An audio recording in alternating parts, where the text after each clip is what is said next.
Yo, hey man, I know you got some change. I need to catch some bus, man. Hey man, like, I only got plastic on me today. Look, so you must have some change.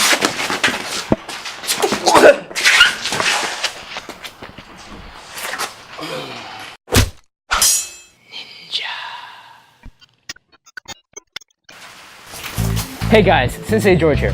Today, we're going over a very important topic for ninja street defense. We're going over how to defend yourself in a seated posture. And the reason being is because while we're sitting, we're in a very vulnerable stance, but nothing is actually more vulnerable than the transition. Getting up to try and handle a situation, you can be pushed back down, you don't have your set of balance, and you can also be taken forward because you're trying to stand up in the first place. So what we're going to be able to do from this lesson is actually give you a few tips on how to handle a seated posture and actually how to defend yourself from it as well. So the first thing that I want you guys to note is that when I do my strikes from here, I'm going to stick with kicks. Reason being I'm sticking with kicks is because it gives me a lot more range and I'm able to strike someone and get up and run a little bit quicker. But the way that I'm going to do my kick is I'm actually going to support my hand on one side, which lets me stand up and kick out in this fashion right here. And this is actually very familiar, hopefully, to a lot of you guys. Is like you got knocked down in a fight and you use this posture to keep someone at bay and you stand back up, able to defend yourself and fight from that. You see it in UFC, MMA, and in a whole bunch of traditional martial arts. It's very important. So in this situation, I'm actually on my phone, okay? And someone is getting ready to approach me. So first thing I want you guys to know is that when I'm on my phone, I'm not looking down at the ground at it. I actually have it up.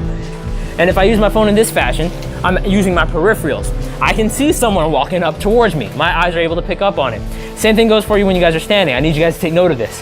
When you're using your phone in public, do not look down at the screen. A, you're gonna develop a hunch. B, your peripherals are down on the ground, not up and around you.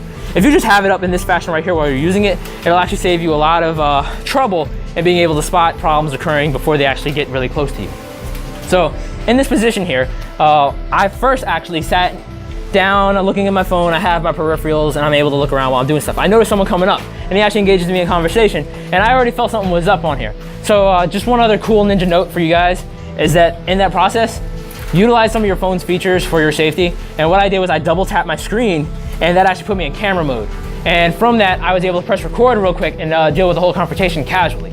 So I had the phone looking up at him like I was talking, but I just didn't want someone to see my messages. I don't know, that was something that I stored. And I had my phone looking up at the guy and he's engaging me, but notice I also shift my weight.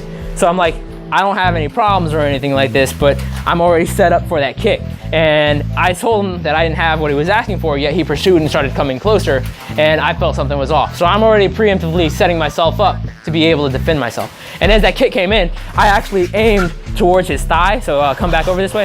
When I kicked into the thigh, it bars his leg and keeps him from coming towards me. I sat back up and I saw his face, everything on video, and then now he's coming in towards me one more time. What I do is I bring this leg up and I kick directly into the chest.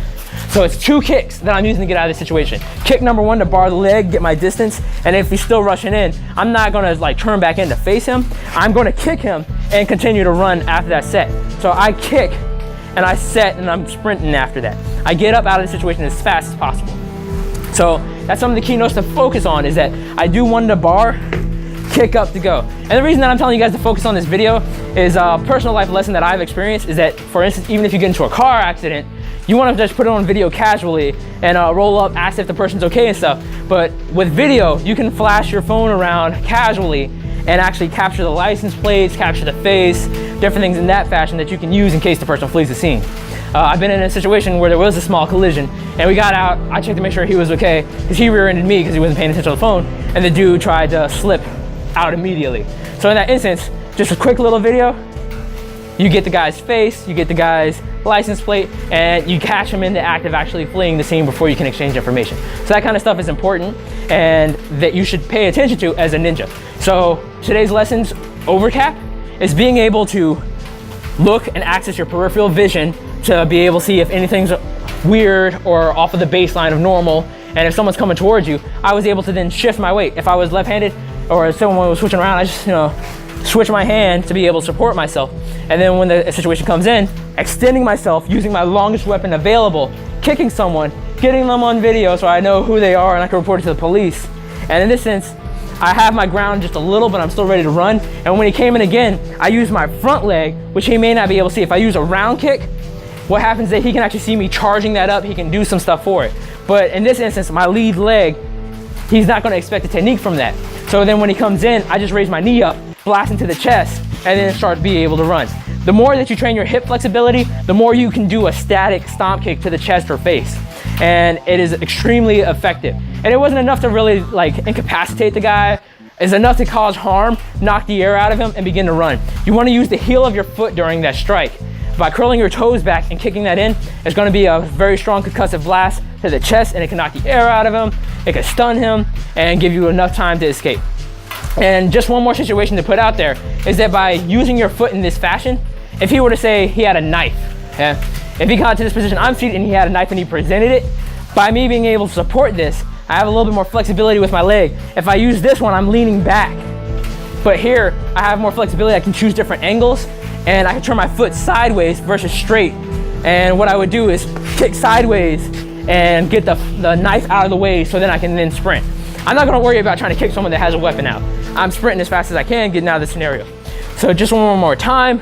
If I'm here, he presented the knife, I'm like, hey man, I don't want any problems. I get ready to support my weight. I turn my foot sideways and kick up to the foot immediately and start to be able to run.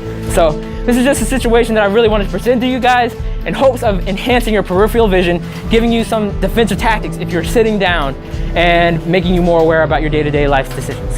So again, this is Sensei George. You're watching What Would Ninjas Do Street Defense. I appreciate you guys watching. Like, comment, subscribe, and share the video. Let me know if you guys want to see different techniques, and I look forward to sharing all this information and tactics with you. Thank you for watching. Domo arigato, gozaimashita.